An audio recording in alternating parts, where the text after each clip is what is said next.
Good afternoon. We have severe thunderstorm warnings in effect, some new ones issued for us in the valley, and no tornado warnings at the moment. That's some good news, but we're concerned about a line that is producing severe weather, and there are some areas of rotation within that line in general. So that's something we need to be watching out for as we continue on through the rest of the morning and heading into the afternoon now. We're looking at northeastern North Dakota being the focus as we've been watching this line roll off to the east.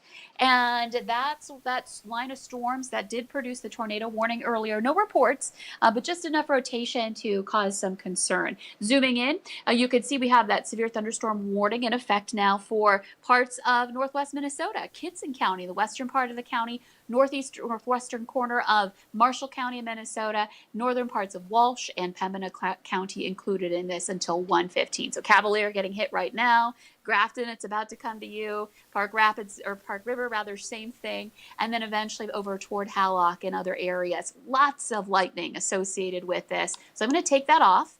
And we're going to take a closer look at this line. It stretches all the way down into Nelson County and west of Grand Forks. So Grand Forks, you're going to want to be paying attention as this continues to move on. But Cavalier getting hit hard by some heavy rain. It looks like things are starting to quiet down for you, though you're right on the edge of it at this point in time. And then stretching down to Park River, it's right on your doorstep. And we've got some kinks going on within that line, indicating that there might be some rotation happening within it too. So it's something to be watching. Now, there are places outside of the warning, again, where that line stretches down to just west of Michigan in Nelson County, and that will be moving east. So it's a developing situation as we continue to watch that area. But this is the area where we're most concerned about those large hailstones being possible. In addition to that, those wind gusts getting to 60 miles per hour or so. And overall, as it continues to track to the east, just some areas of broad rotation too. So let's take a look at that on your storm relative velocity scan. You can see a couple of places where that bright green is showing up. That indicates some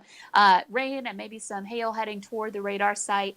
Elsewhere where there's red, it's going away. So there's some movement happening within some of these storms that's going to be needed to be watched overall as we continue on into the afternoon. So northeastern Pembina County and also to the west of Park River, a little spot there where we're looking at a stronger wind gust going on at this point, in that little green area coming in out of the west or northwest. So again, these storms are going to continue to likely produce some of that rotation, but also some hail. Let's take a look at our hail size detection. You can see there are areas anywhere where you have some color on the map, purple or even some blue, where we're looking at the potential for some hail. And near Park River, we do have one cell there that I'm clicking on where we're looking at close to an inch diameter hail being detected within this storm, but this does stretch down all the way to Highway 2 along this line. Not every part of the line producing some hail, but there are some cores in there that could be impactful. And in addition to that, just in general, those 60-mile-per-hour wind gusts are always a concern with these types of storms. So again, this is going to continue moving to the east with that warning in effect until 1:15 today. I'm going to zoom out. Grand Forks, we're going to have to watch out for those storms heading toward you over the next hour or two. And then heading farther south, there are some cells that have popped up from time to time, but right now I'm not seeing anything troubling in the southern end of the valley, though everybody in the Red River Valley does need to watch out for the potential for some severe weather today. We've got a cold front that's going to be moving through, and as it does so, it's going to be triggering these thunder showers and storms. And you can see in that big blue box, that's a severe thunderstorm watch, and that's been crawling at the bottom of your screen too.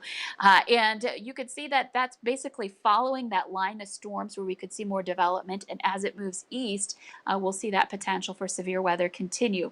Beyond that, to the west, behind the front, the threat for severe weather is going to be less. So things should be quieting down for places like the Devil's Lake Basin. If it hasn't already, it hasn't stopped completely for you already, we're looking at that starting to wind down for you first, whereas the rest of us are going to have to watch out for those storms continuing into the afternoon and evening hours for tonight. So again, that one severe thunderstorm warning up north, right along the Canadian border, but that line does stretch down to Nelson County, and eventually, if that continues eastward, which I'm expecting it to, we'll be seeing that threat in the Grand Forks area as we continue on into the afternoon. I'm going to remove that watch box and put this into motion for you to get a better idea of the movement of this.